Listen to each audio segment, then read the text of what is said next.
स्वागत है, ठीक है ना। हैं स्टडी विथ में स्वागत करते हैं। मेरे प्यारे बच्चों, समझना है ये तुम्हें कि ये पेपर में आने वाला क्वेश्चंस है, ठीक है ना। क्या हिस्ट्री देखिए लिखा हुआ प्रागैतिहासिक काल, इसको हम ना शॉर्टकट भाषा में बनाया हुआ है, आपको समझना है। लिखा हुआ देखिए, लिखा हुआ इतिहास है तो इतिहास के यहाँ देखिए 3 प्रकार है, प्रागैतिहासिक, आदि ऐतिहासिक और ऐतिहासिक, ठीक है। प्रागैतिहासिक काल में देखिए लिखा हुआ पाषाण काल, मध्य पाषाण काल, नवपाषाण काल। इसके भी निम्न पाषाण, मध्य पाषाण, उच्च पाषाण होता है। आदि ऐतिहासिक जिसको हिस्टोरिकल बोलते हैं, सिंधु घाटी की सभ्यता, वैदिक सभ्यता। वैदिक सभ्यता में जानने के लिए हमारे पास प्रारंभिक वैदिक काल होता है और उत्तर वैदिक काल होता है। 1500 से 1000 बीसी होता है ना। अगर पूछा वैदिक काल के तो बताना है 1500 बीसी से 600 बीसी, ये टाइम है। ऐतिहासिक और हिस्टोरिकल एज है, प्राचीन भारत के इतिहास, मध्यकालीन, आधुनिक। अब यहाँ से मेरे प्यारे बच्चों आपको समझना है कि नवपाषाण ये हुआ कैसे। ये देखिए आपके सामने है यहाँ पे कि जब पूरा पाषाण आया तो भीमटेक उसका स्थल मिला था, भीमटेक से गुफा मिली थी। मध्य पाषाण आया था मेरे प्यारे बच्चों, यहाँ पे देखिए मध्य पाषाण लिखा है आपके सामने। मध्य पाषाण में आपको लिखा होगा एक जगह का नाम है, जगह का नाम देखिए लिखा हुआ सहाय मथुरा चौपानिया आजमगढ़ हो। फिर यहाँ भीमटेक से जो मानव की अस्थियाँ प्राप्त हुई, तो पूछा जाएगा कितना पाषाण काल में क्या मिला, ये मिला। मध्य पाषाण काल में मानव में पहला अस्थि पंजरा मिला। चौपानी से क्या मिला, बनने होता है ना धान मिला, साक्ष्य मिला, ठीक है ना। यहाँ पे मेरे प्यारे बच्चों आगे देखेंगे, समझने के लिए प्रयास करेंगे। यहाँ देखिए नवपाषाण काल में ना कोलीवा से चावल के साक्ष्य मिले, ठीक है ना। इस काल में ना इस काल में ना कृषि का विकास हुआ। जब भुजे होम जगह था, वहां से मानव के कंगाल के साथ कुत्ता दफनाने की प्रथा आई। फिर यहाँ पे लिखा हुआ चिरंदा, देखिए लिखा हुआ चिरंदा है ना, चिरंदा से लिखा हुआ है, समझने वाली बात है। पशुओं की हड्डी मिला, हिरण के सींग मिले, संगला कल्लू पिहान उत्तरी से रखाल है ना, राख के टीले मिले। फिर उसी के साथ हमारे पास आ जाता है, समझिएगा, सिंधु घाटी सभ्यता। सिंधु घाटी सभ्यता के बारे में आप लोगों को पता ही है कि सिंधु घाटी सभ्यता है क्या, समझने वाली बात। सिंधु घाटी सभ्यता को कहाँ सीबीन सभ्यता बोलते हैं, क्योंकि वहाँ सिंधु नदी थी इसलिए सिंधु घाटी की सभ्यता बोलते हैं। मान्य तिथि इसकी 2300 से 1700 तक है। ये C14 है, C14 में होता है कार्बन 14 पद्धति। और वो यहाँ पे कछुआ वाला जो कहानी सुना है, कछुआ वाला कहानी ऐड हो जाता है, समझ गए। इसका उत्तर में विस्तार देखेंगे तो ये मांडा नदी है, कहाँ है आपको लिखना है इसका राज्य का नाम, कौन जम्मू कश्मीर, कौन उत्तर, कौन यहाँ पे गोदावरी के तट पे है, ठीक है ना। देखिए यहाँ पे लिखा हुआ दायमाबाद गोदावरी के तट पे, पूरब में आलमगीरपुर हिंडा नदी के तट पे, पश्चिम में सुक्कर थासक नदी के साथ। उसी के प्रकार से मेरे प्यारे बच्चे यहाँ नीचे आते हैं। ये देखिए ये चीज़ें आपको दिखाना है, आप समझना है, याद कीजिए। आप लोगों को सबको पता ही है ये चीज़ें के बारे में, है ना। क्या है ये चीज़ें, गौर से आपको समझना है। और बड़ा कर तो ठीक इधर चल जाएगा ना।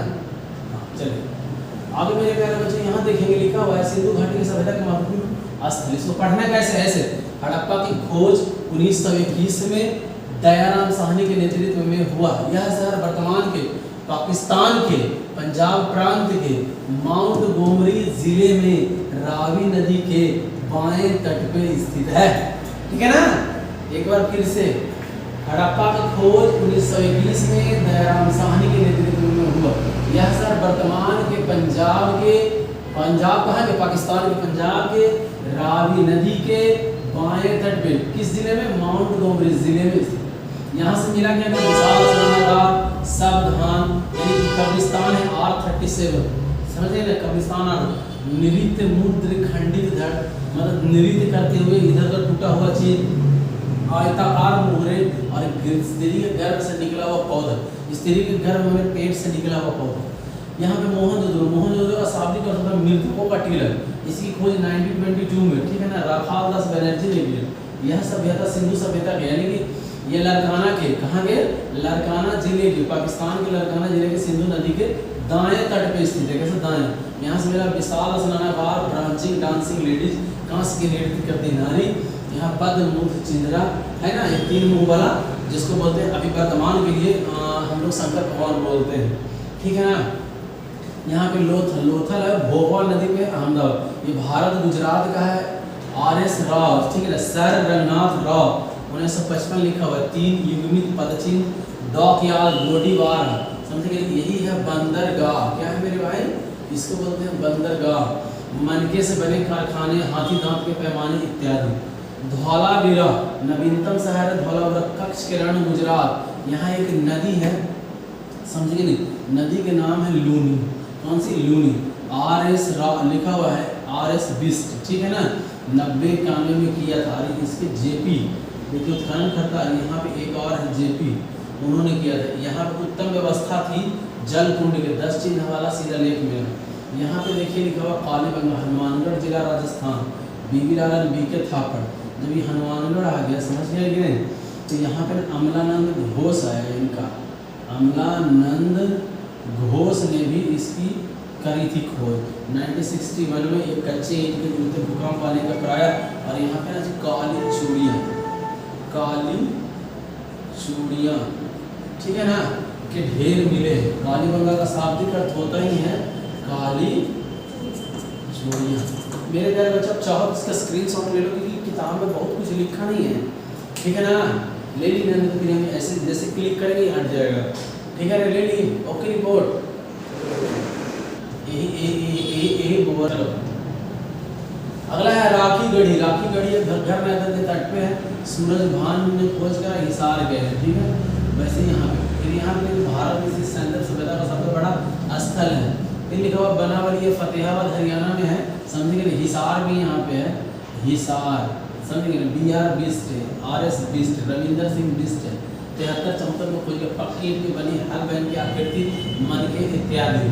फिर यहाँ पे लिखा रोपड़, रोपड़ ऐसी पंजाब में है, सतलज नदी के तट पे है। यशवंत शर्मा ने किया 1953-56 में मनुष्य के साथ कुत्ते दफनाने की प्रथा, समझेंगे ना, मनुष्य के साथ कुत्ता।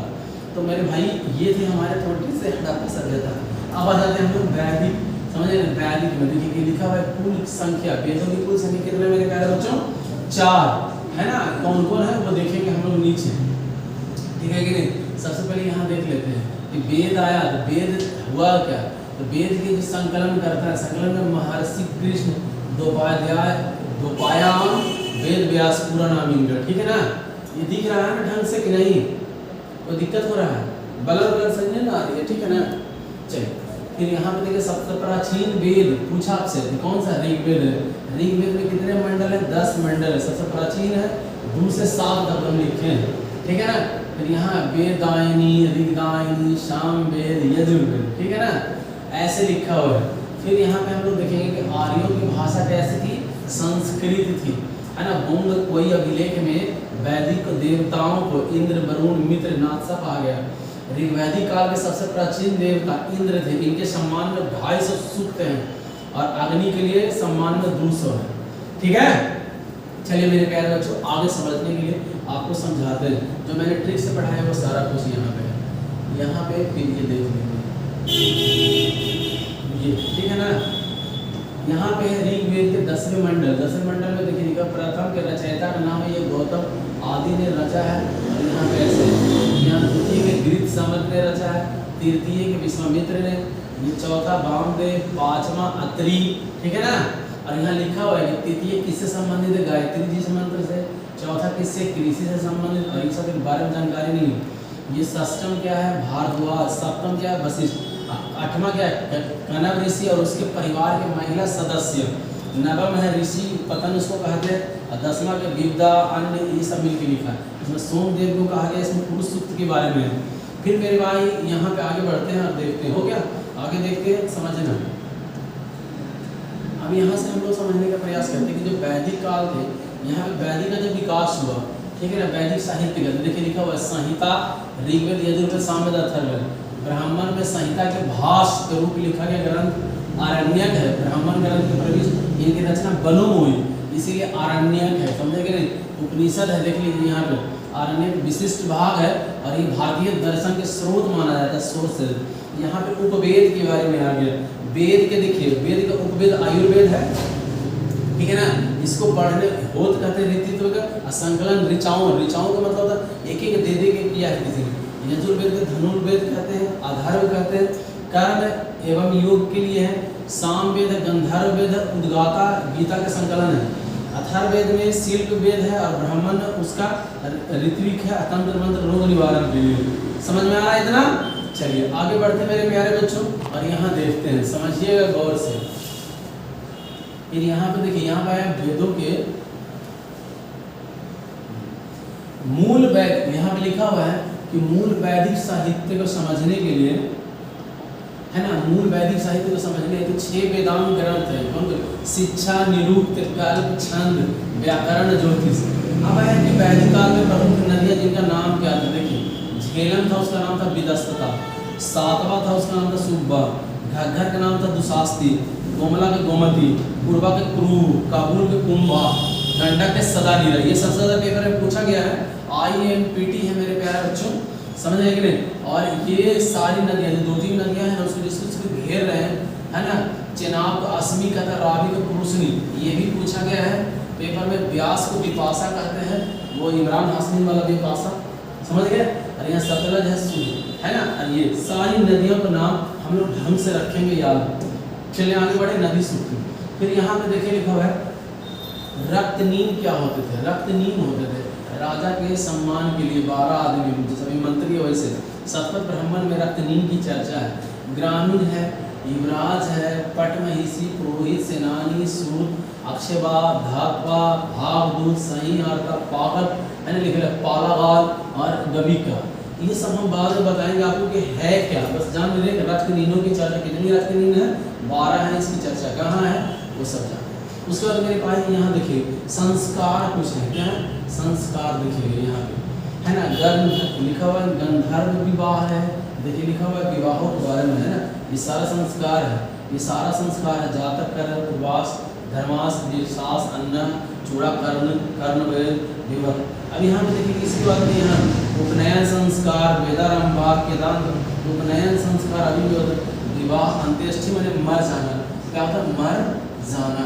मेरे प्यारे बच्चों ऐसा है ना कि ये शॉर्टकट है, उसी को समझ में आएगा जिसने पहले से पढ़ रखा है हिस्ट्री, अन्यथा ही भावा में जाएगा पूरा, ठीक है ना। भाषा करने का आपको समझ में आ रहा होगा, आ रहा है, ठीक है। आगे दिखाऊं, चलिए यहाँ पे देखिए ये लिखा हुआ है आश्रम, ठीक है ना, क्या लिखा हुआ है? आश्रम दिख रहा है, आ रहा है, ठीक है। देखिए लिखा हुआ आश्रम मतलब जीवन में हमको क्या कर रहे हैं। जीवन में 4 आश्रम है जिसको जवाब बोली को नसरत में किया गया है। आश्रम है यहाँ पे, एक तो सबसे पहले हम लोग ना सबसे पहले क्या कहते हैं ब्रह्मचर्य धारण कीजिए, ब्रह्मचर्य के बाद गृहस्थ में आ जाइए, गृहस्थ के बाद वानप्रस्थ चलिए, अब वानप्रस्थ मतलब वही भगवान के, और उसके बाद संन्यास लेके मर जाइए।